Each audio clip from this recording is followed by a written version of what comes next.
Bom dia, pessoal. Hoje eu vou falar sobre livros que vão te fazer gostar de ler mesmo. Eu falei recentemente sobre como gostar de ler livros, mas faltaram algumas indicações assim de livros que talvez vocês gostariam de ler, assim como leitores principiantes. Enfim, esse livro, esse vídeo é sobre, né, indicações. E eu não gosto muito de fazer vídeos de indicações, né? Eu não gostaria de fazer esse tipo de vídeo, porque eu prefiro fazer análise do livro de uma vez, sabe? Porque indicação tem um monte, assim, mas tenho que dar minha versão sobre indicações, e vão ser praticamente as mesmas indicações de sempre, exceto por uma ou outra. Enfim, vamos começar aqui com O Estrangeiro, do Albert Camus, ou como eu gosto de chamar, o Camus, né? Dane-se. Esse livro é bastante famoso por causa do pensamento existencialista, absurdista, que hoje em dia é bastante popular, mas tu pode analisar ele por um escopo mais amplo assim, do que o pensamento absurdista, existencialista, e tu pode olhar para ele como uma reflexão sobre a moralidade, como a moralidade vem decaindo, assim, a gente entra num relativismo moral total com esse protagonista do livro, o Meursault, eu não sei como é que se pronuncia, né? O Meursault ali, o estrangeiro, que é uma personagem que simplesmente não liga para a vida. Ele começa o livro no funeral da mãe, assim, né? No funeral necessariamente, mas é na vigília, sabe? Seria na vigília da mãe. Ele vai lá na vigília da mãe e ele tá menos preocupado com a morte da mãe, que já estava no asilo e essas coisas, do que com o café que ele quer. Ele fala, minha mãe tá lá no caixão e eu quero meu café. Então tu já vê o nível do negócio. Ele é considerado um dos livros mais perturbadores da história, não necessariamente por causa das cenas dele explícitas, assim, que só tem uma, basicamente, mas por causa dessa reflexão sobre a perda da moral e, no final, a falta do sentido, assim, de uma pessoa, mais ou menos que nem o Ivan Illich, que eu vou falar depois, que no final se depara com a falta de sentido. E ele olha a falta de sentido, contempla ela. Aqui, ao invés do Ivan Illich, que se desespera com a falta de sentido, o Meursault olha a falta de sentido e vê uma liberdade total para ele. Então é aquela tese do Sartre, né, de que o homem é condenado a ser livre. Enfim, é um livro existencialista, mas que, cara, tu pode ler independentemente de tu gostar do existencialismo ou não, porque é uma obra universal, assim, sobre moral. O próximo livro é A Metamorfose, Franz Kafka. Muitos interpretam ele como uma crítica ao capitalismo e simplesmente isso, mas eu também acho que essa interpretação é um pouco minimalista, porque eu vejo Kafka se referindo à condição humana, como ele mesmo se via, sabe? Ele se achava deplorável, assim, feio, horrível, e a metamorfose é uma visão dele sobre como a família dele via ele, como ele mesmo via ele, como a sociedade via ele. O Kafka tem uma relação conturbada com a própria família. Deixa eu pegar um livro que explica um pouco isso, que é o Carta ao Pai. É um livro em que ele escreve uma carta ao pai, falando sobre vários incidentes na família e como esses incidentes mataram o Kafka. Um livro muito pesado, Carta ao Pai, da mesma forma que Metamorfose é um livro pesado. Metamorfose, todo mundo conhece, sinopse sobre um cara, o Gregor Samsa, que acorda, é um comerciante, né? Ele acorda e de repente ele está transformado em uma barata, um inseto. Não está necessariamente escrito barata no original, mas é um tipo de inseto assim que lembra uma barata. O final do livro é uma das cenas mais impactantes da história, uma das cenas mais pesadas, porque contrasta com todo o resto do livro. É uma obra pesada, mas cuja leitura é tranquila, tu pode ler. E esses dois livros dos quais eu falei têm aulas do José Munir Nasser, que é um tipo de crítico literário, não sei.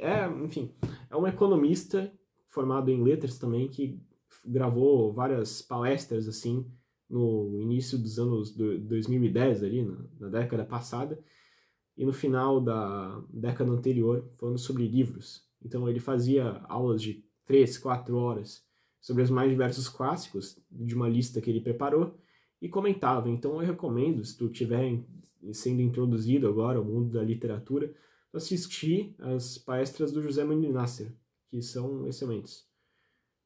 Tem uma sobre o estrangeiro, outra sobre a metamorfose, são aulas sinistras, assim, de boas. Próximo é 1984, que também tem uma aula do José Mani Nasser.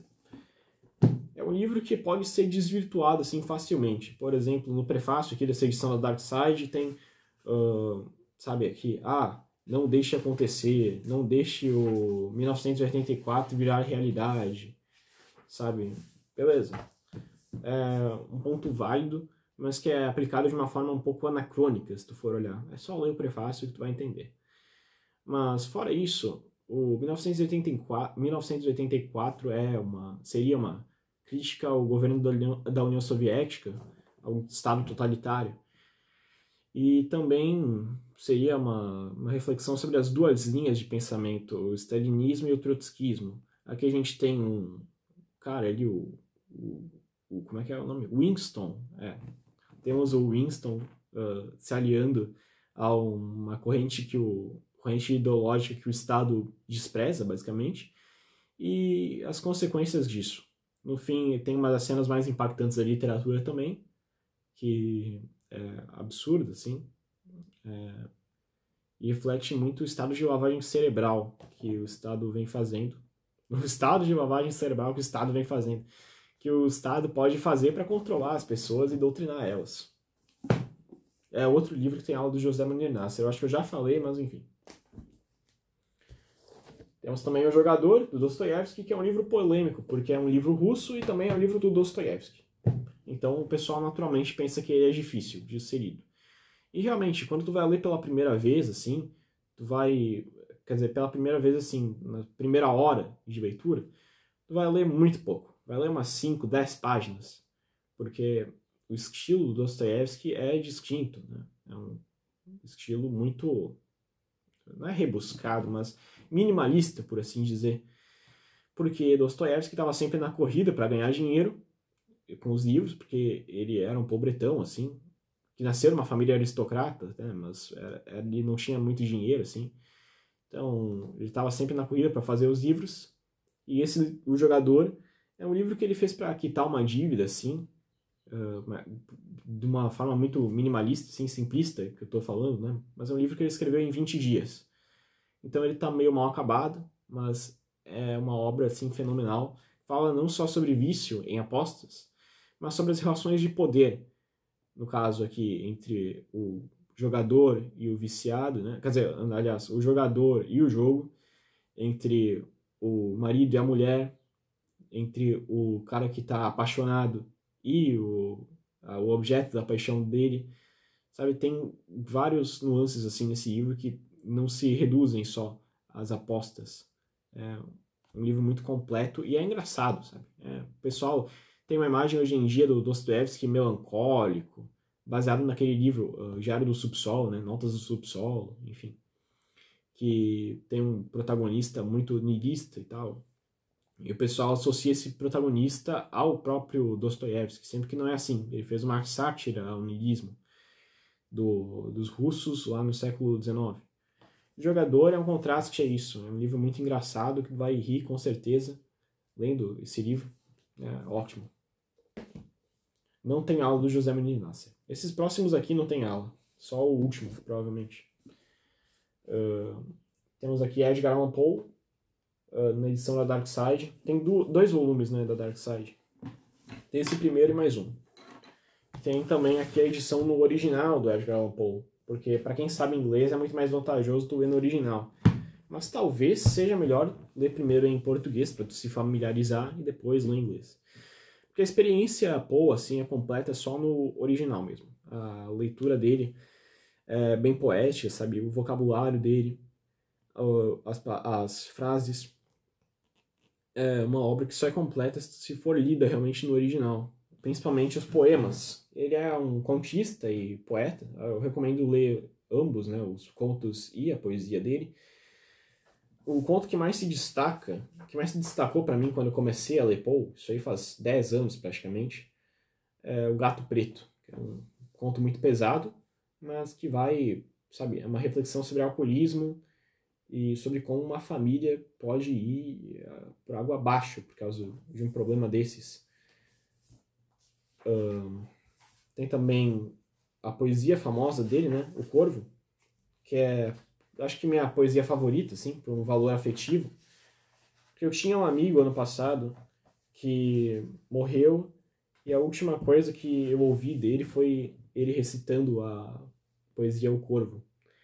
Ele tinha uma esposa que tinha falecido e a poesia O Corvo fala exatamente sobre isso, sobre uma pessoa em luto porque a esposa faleceu. E aquela leitura me deixou emocionado, me fez chorar, assim. Então, só de pensar em Paul, eu fico todo emocionado, assim, todo meio derretido. Tá. Próximo, O Médico e o Monstro, do Robert Louis Stevenson. Isso aqui é uma edição do Dark Side, com vários contos dele. E o Médico e o Monstro seria uma novela, que no caso é um conto longo ou um livrinho curto. Né? O Médico e o Monstro é uma história sobre a dualidade humana. Tem o Dr. Jekyll, que é o protagonista, não é o protagonista da história, mas seria o personagem coadjuvante, que tem uma identidade noturna, assim, em que ele se transforma durante as noites, que é o Mr. Hyde, e os dois são totalmente ambíguos, assim. Uma história sobre a dualidade humana, sobre vai tocar um pouco no tema do que no mesmo tema do próximo livro. Então eu já vou puxar ele aqui, que é o Senhor das Moscas, Prêmio Nobel de Literatura, que nem o Camus ali. E esse livro fala sobre um acidente aéreo que aconteceu em que um avião cai e sobrevivem apenas crianças. Então sobrevivem ali umas criancinhas, e agora elas vão tentar fazer uma sociedade ali na ilha em que eles estão, enquanto esperam o resgate. Esse livro toca no tema da dualidade do homem, né? Sobre ser bom e ser mal por natureza. Então aquele debate Hobbes e Rousseau. Eu não vou dar muito spoiler, mas o panorama aqui que o William Golding traça da civilização que os meninos constroem é basicamente a mesma coisa que a civilização foi construída nos diferentes tipos de civilização, né? Porque tem a civilização ocidental aqui, nossa, que é uma amálgama de várias civilizações, e as civilizações como entes isolados, assim, sabe? E essas civilizações como entes isolados, pelo menos no estágio primitivo, segue muito o que o Golding aqui retrata através das crianças aqui desse livro.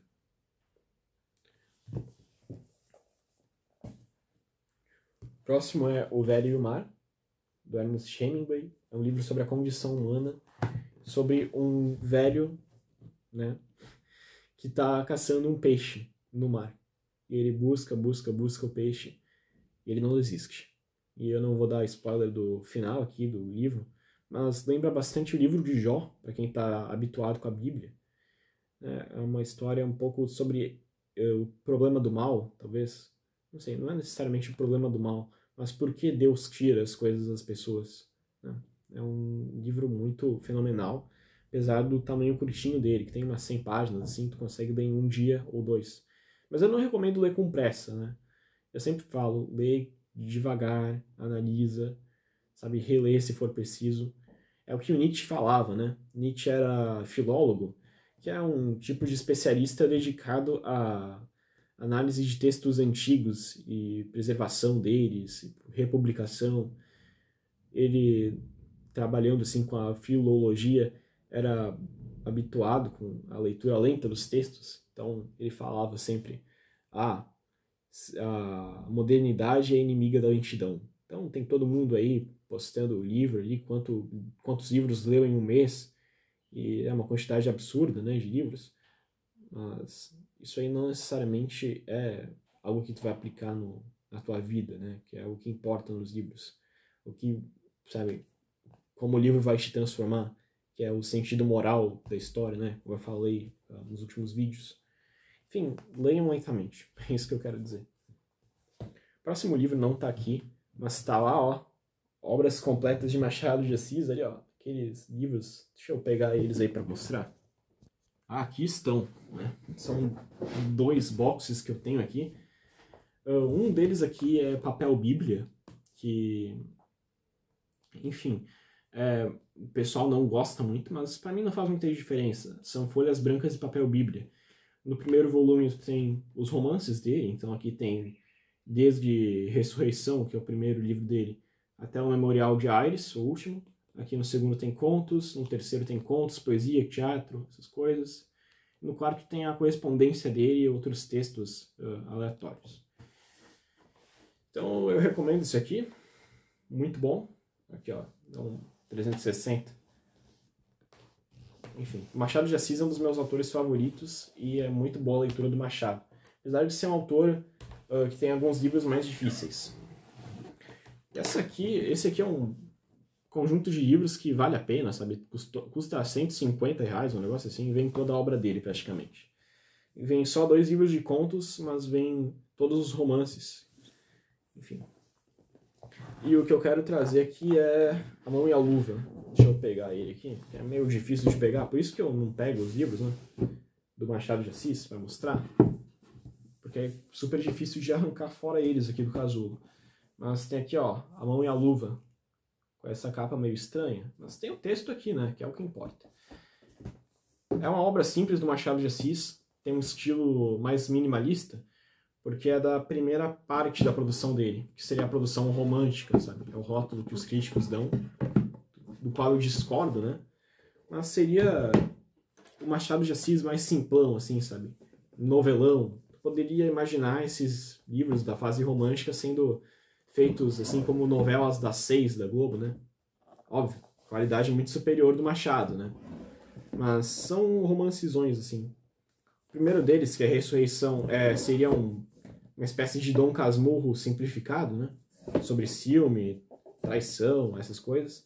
E o segundo é A Mão e a Luva, que é um triângulo amoroso gigantesco, mas que retrata os tipos de amor, as diferentes visões sobre o amor e qual é a visão que o Machado acha que seria a correta. É um livro mais platônico, sabe? Tem uma opinião que é baseada no Banquete do Platão, que aliás está aqui também. Eu recomendo a leitura também, é um livro que vai te ajudar a compreender A Mão e a Luva. O Banquete tem aula do José Munir Nasser, né? Então, se vocês puderem ler o Banquete, que é um livro de filosofia, podem ler. Consegue encontrar por R$20, assim, tranquilo, o Banquete. Mas eu recomendo essa versão ali do Clube de Filosofia Logos, que é bem completa, tem bastante notas de rodapé e vai te dar um entendimento totalmente diferente sobre o livro, que é muito mais completo do que o entendimento que tu teria se tu lesse numa edição qualquer. E o último livro que temos aqui é A Morte de Ivan Ilitch, que eu falei esses dias, então pode verificar o vídeo dele. É sobre um cara que está prestes a morrer, à beira da morte. Ele questiona o sentido de vida dele, porque ele gastou a vida inteira fazendo coisas que ele, na verdade, pensava que eram boas, só que não foram, porque ele chega no final da vida, em vez de sentir aquela satisfação ao ver a vida passando pela frente dos olhos, né, ele se sente incompleto. E termina nessa aporia o livro. Qual será que é o sentido de vida correto, né, segundo Tolstói? Tem uma resposta, só que tu tem que ler nos subtextos do livro. E é isso que eu faço no vídeo sobre Ivan Ilitch. Então, quando terminar de ler o livro, vai lá ver o vídeo. Simplesmente isso. Eu vou recomendar assim porque tem spoiler, né? Mas se tu quiser ver primeiro o vídeo, tudo bem. Então, ajuda na leitura. O José Munir Nasser também fez uma aula sobre Ivan Ilitch, tá bom? Então, recomendo assistir essa aula. É isso que eu tinha para falar, são 10 livros que eu recomendo para quem quer gostar de livros, realmente. São livros interessantes que têm conteúdo, sabe? Como diria minha professora de português, dão pano para manga na discussão, né? Então, são realmente obras singulares, tanto em questão estilística quanto em questão de conteúdo. Talvez o que menos chama atenção em questão estilística é o Camus, né, que tem um estilo mais simplão, assim. E o que mais chama atenção em questão estilística provavelmente é o Machado ali, o Paul, né? Paul, com certeza. Que influenciou o Machado, né? Enfim. É isso que eu tinha para falar, videozão de 20 minutos, enfim, 2 minutos para cada livro. Completão o livro, o vídeo, meu Deus. Até a próxima.